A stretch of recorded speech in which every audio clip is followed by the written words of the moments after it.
मैं अजय पत्रकार। World economy में अभी की जो पोजीशन रही है इधर कुछ सालों की, तो तमाम कंट्रियों की इकोनॉमी बुरी तरीके से डैमेज हुई है। पाकिस्तान की, श्रीलंका की, अफगानिस्तान की, कई अफ्रीकन कंट्रियों की, कई यूरोपियन कंट्रियों की, इवन चाइना तक की भी इकोनॉमी बुरी तरीके से डैमेज हुई है। इकोनॉमिक डैमेज का जहाँ तक रहा है तो अमेरिकन प्रेसिडेंट रीगन के समय भी रीगन इकोनॉमी भी डैमेज हुई थी, और यहाँ तक हुई थी कि अमेरिका के राष्ट्रपति रीगन जापान के राष्ट्रपति प्रधानमंत्री से मिले थे। यहाँ तक एक बार उल्लेख किया गया था कि उनके हल्के से आंसू भी आ गए थे, इतनी बुरी तरीके से अमेरिकन इकोनॉमी पे संकट आ गया था और येन से डॉलर बुरी तरीके से पिट गया था। इकोनॉमी कई कंट्रियों की डाउन हुई। एक इकोनॉमी पे, इंडियन इकोनॉमी पे नरसिंहा राव का बहुत बड़ा योगदान रहा। उन्होंने इकोनॉमी को, इंडिया में जहाँ तक इकोनॉमी की बात है तो यहाँ पे कौटिल्य का अर्थशास्त्र बहुत ही स्ट्रांग था। राम के समय भी इकोनॉमी बहुत स्ट्रांग थी। कृष्ण के समय भी इकोनॉमी बहुत स्ट्रांग थी। इंडियन इकोनॉमी बहुत मजबूत पोजीशन में थी। यहाँ पे इकोनॉमी को मेंटेन करने के लिए गोल्ड, सिल्वर, कॉपर, आयरन व तमाम कॉस्टली चीज़ें स्टोर की जाती थी। भारत को सोने की चिड़िया कहा जाता था। हकीकत ये है कि यहाँ की स्ट्रॉन्ग इकोनॉमी की वजह से दूसरी कंट्री से लोग आ करके भारत पे अटैक करते रहे, यहाँ लूट के ले जाते थे। अधिकतर लोग लुटेरे के रूप में आए, लूट करके चले गए।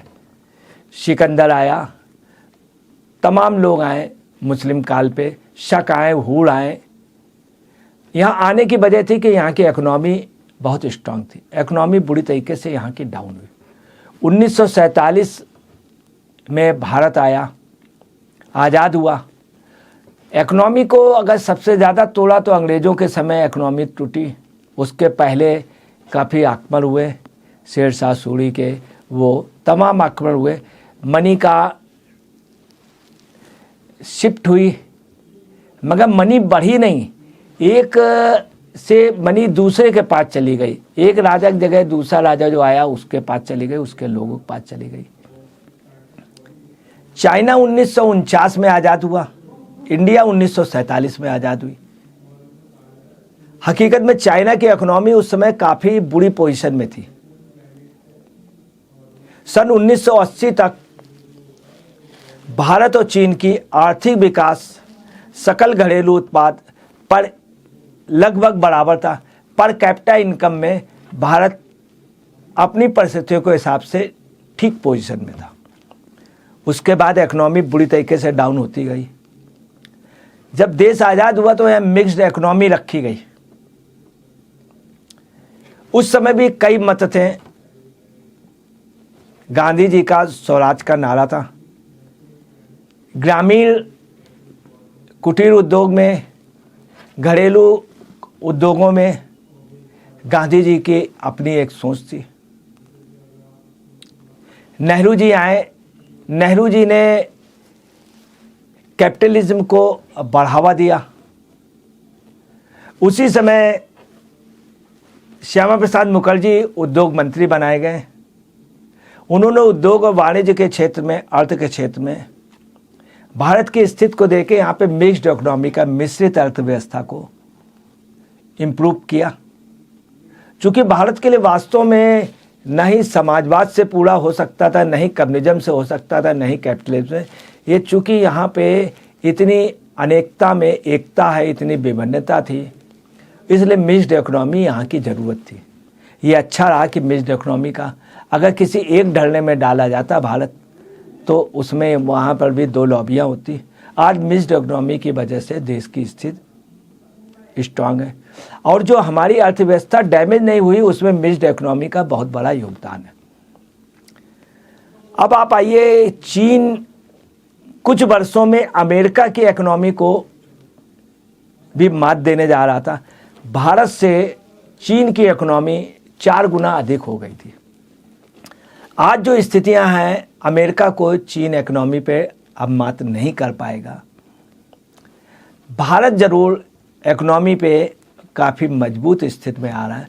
वो दिन दूर नहीं है जब भारत दुनिया की सबसे बड़ी इकोनॉमी के 3-4 देशों में आ जाएगा। बहुत जल्द भारत चौथे और तीसरे स्थिति में आने की स्थिति है। चीन ने क्या किया, स्पेशल इकोनॉमी जोन को डेवलप किया, वहाँ से उसका इम्प्रूव हुआ। इंडिया में बड़ा अच्छा रहा, उसकी कोशिशें नरसिंहा राव ने की, मनमोहन सिंह ने की। नरसिंहा राव को प्रथम वो मानना चाहिए। कुछ भी हो, मनमोहन सिंह प्रधानमंत्री थे तो इंडियन इकोनॉमी को सेव किए रहे। काश यदि कांग्रेस से राहुल गांधी होते या कोई भी होता तो इंडियन, ये मनमोहन सिंह की ही वो था कि 10 साल वो सरकार चला गए। कांग्रेस इतने अच्छे ढंग से इकोनॉमी को स्टेबल नहीं कर पाते।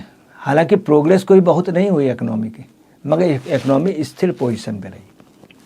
नरेंद्र मोदी के आने पर इकोनॉमी पे काफ़ी वार हुए। वैश्विक मंदी इंटरनेशनल लेवल पे रही, एसेट मोनेटाइजेशन रहा, नोटबंदी रहा। नोटबंदी का भी इकोनॉमी पे असर पड़ा। शेयर बाजार गिरता रहा, कोरोना जैसी बीमारी हुई, तमाम आपदाएं आई। पूरे इंटरनेशनल लेवल पे हमने कोरोना की दवाइयाँ बांटी, कई कंट्रियों को मदद की। तो इंडियन इकोनॉमी जो थी उसके बावजूद भी वर्ल्ड में आसपास की इकोनॉमी बुरी तरीके से वो हुई। पाकिस्तान, श्रीलंका की वहाँ दिवालिया जैसी पोजीशन हो गई, मगर इंडियन इकोनॉमी डैमेज नहीं हुई।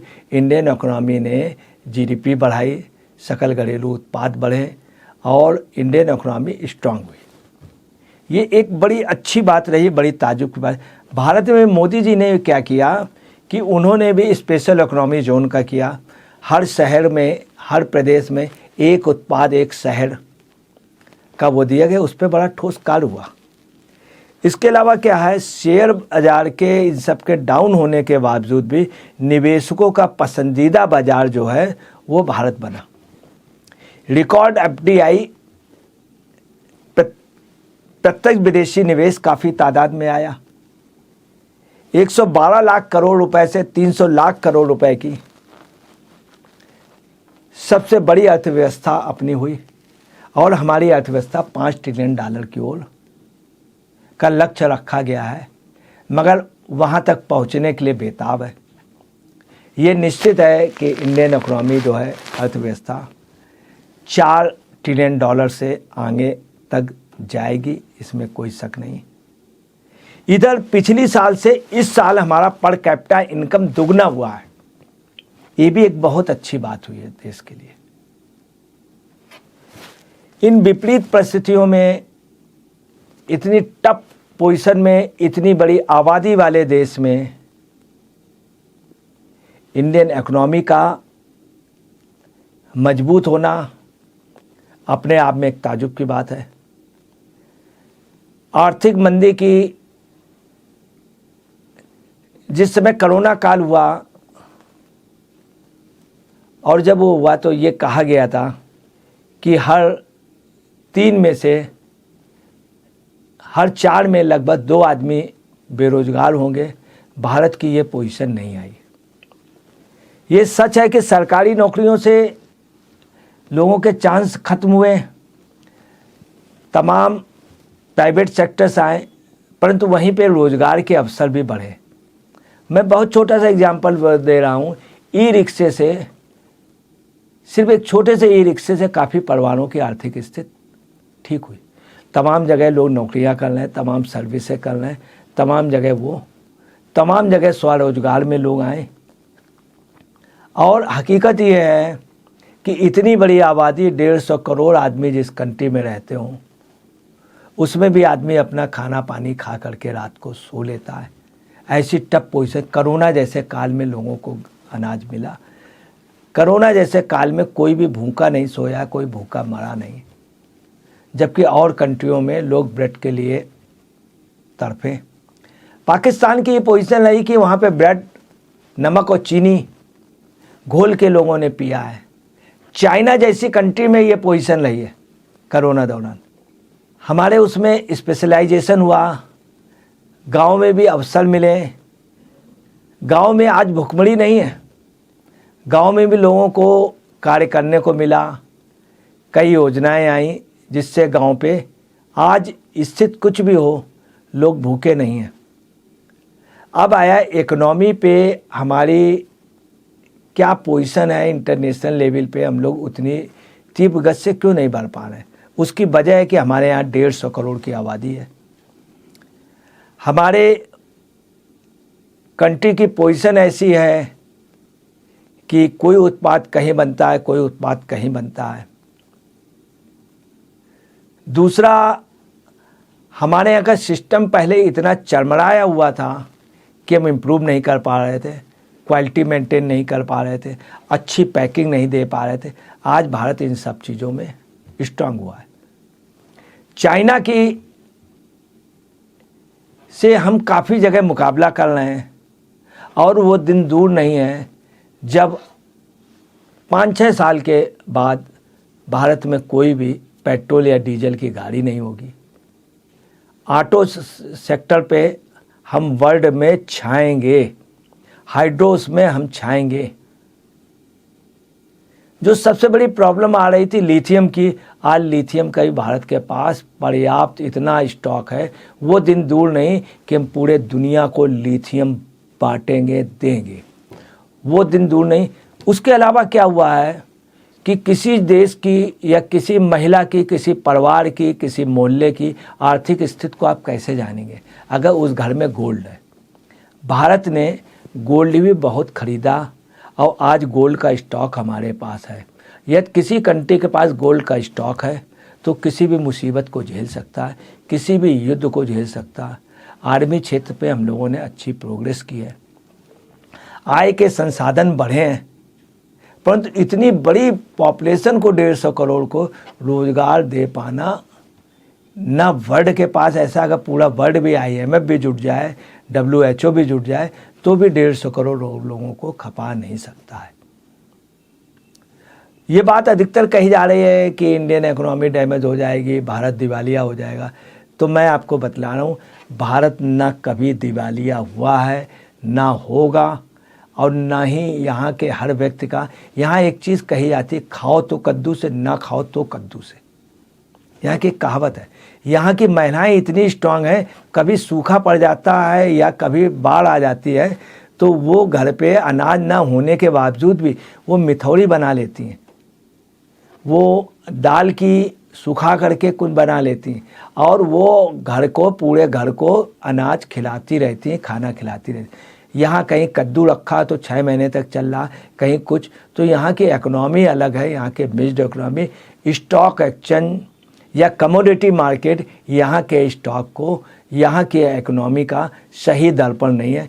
यहाँ पे एक अपनी स्वतः इकोनॉमी है, रूरल इकोनॉमी अलग है और ग्रामीण क्षेत्र की अलग है, शहर की अलग है, कुल भी है। इंडिया के अपने आप एक अलग अर्थशास्त्र है और कभी भी दुनिया भूखी सो सकती है, रह सकती, मगर भारतीय स्वाभिमानी है। हमेशा ही यहाँ की एक अर्थव्यवस्था अलग रहेगी। उसके लिए अलग कहीं दीनदयाल जी ने अंत्योदय का दिया, उन्हीं दीनदयाल जी ने दरिद्र नारायण जैसे शब्द दिए। और इकोनॉमी का हर एक का या हर पार्टी का अपना एक आर्थिक सोच है, ये अच्छी बात है। और यही एक वजह है कि हिंदुस्तान की इकोनॉमी स्ट्रांग हमेशा रहेगी और हमेशा यहाँ पर कभी भुखमरी या मंदी का व्यापक असर नहीं होगा। मैं अजय पत्रकार।